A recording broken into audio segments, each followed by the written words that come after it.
Here's part one of our story. Charles, why didn't you move the forks? Lizzie felt around the table until her hand touched a pile of silverware. She could tell by the smooth shape that she was filling spoons. But where were the forks? I didn't move anything, Charles called from the living room. I aren't even near the table, bitch! Sorry. He doesn't actually say that. I just wanted to add that. Lizzie felt around again. Ah, here they are. She picked up a handful of forks and began moving carefully around the table, setting one down at each place. Told you, Charles said. What are you doing anyways? Lizzie could hear her younger brother walking into the dining room. I'm pretending to be blind.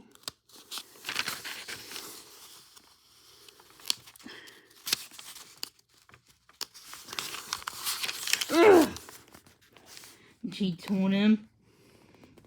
She tied a blue silky scarf over her eyes. It made a nice blindfold. Okay, Charles said. Why? I want to know what it's like. Lizzie explained. Our class is reading a book called The Story of My Life by Helen Keller. Did you ever hear about her? Charles shook his head. Well, did you? Lizzie said when she didn't hear him answer. Charles remembered that Lizzie couldn't see him shaking his head. No. I guess you will when you're in fourth grade. Lizzie said she always liked to remind Charles that she was older and wiser. Knowing that his sister couldn't see him, Charles made a face and stuck out his tongue. Anyways, Lizzie went on, she was this young woman who was blind and deaf. She couldn't talk either. Can you imagine such a thing?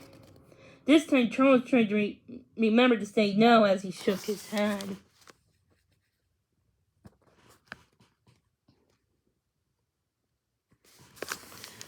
Well, I'm trying to, Lizzie said.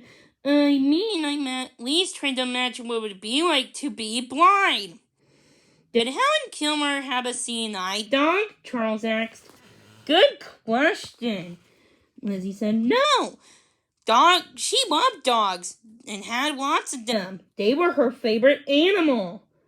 But no guide dogs. They didn't really have guide dogs for blind people when she was growing up back in the day. Lizzie heard Charles sigh. She knew he was probably rolling his eyes because she sounded like a book again. Lizzie couldn't help it. She liked facts, especially facts about dogs. Lizzie and Charles were both crazy about dogs. So was the Bean, their little brother. In fact, the Bean, whose real name was Adam, liked to pretend he was a dog. He liked to play with dog toys, sleep on a dog bed, and bark more often than he talked. Even though the Bean acted like a dog, he was not a dog. So Lizzie and Charles still begged their parents for a dog almost every day. Mr. Peterson, their father, loved dogs too. He and Mr. Peterson, who had always been more of a cat person, agreed that the family was not ready for a full-time dog. As Mom said, dogs were a big commitment, and that they were lots of hard work and responsibility. Lizzie knew that, and she was ready to walk a dog every day, to feed her, groom her, and train her. She improved it too. The Petersons had been the foster family for 2 puppies recently, taking care of them for a little while until they found them forever families.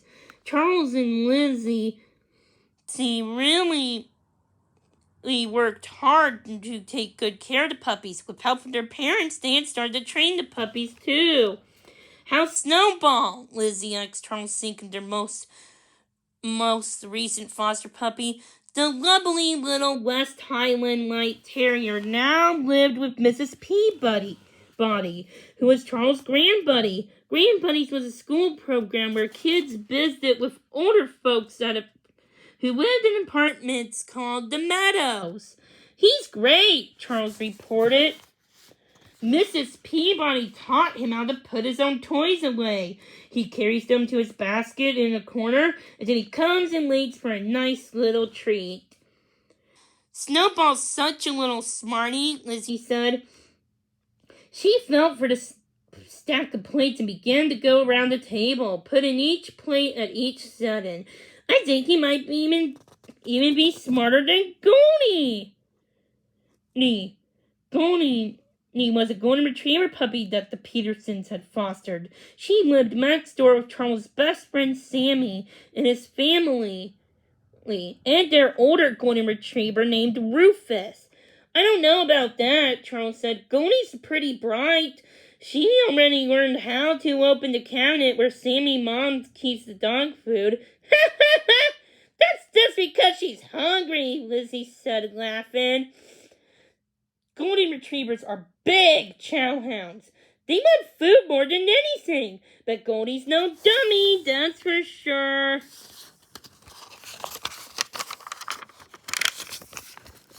You can say that again, Mr. Peterson said, coming into the room from the kitchen. Goldie's no dummy, Lizzie repeated with a straight face. That's for sure. Then she cracked up. Mr. Peterson laughed too. Why the blindfold? He asked. Lizzie explained again about Helen Keller. Mr. Peterson said. Interesting. Well, you did a nice job setting up the table without being able to see, but you're going to have to squeeze into more than one place. We're going to have company for dessert tonight. Who? Charles and Lizzie asked together. Dr. Gibson, their dad told him. Remember the veterinarian we took Snowball to? Your mom and I invited her over. She called today, and she has something to talk to us about. He smiled at them, and I have a feeling it might have something to do with a puppy.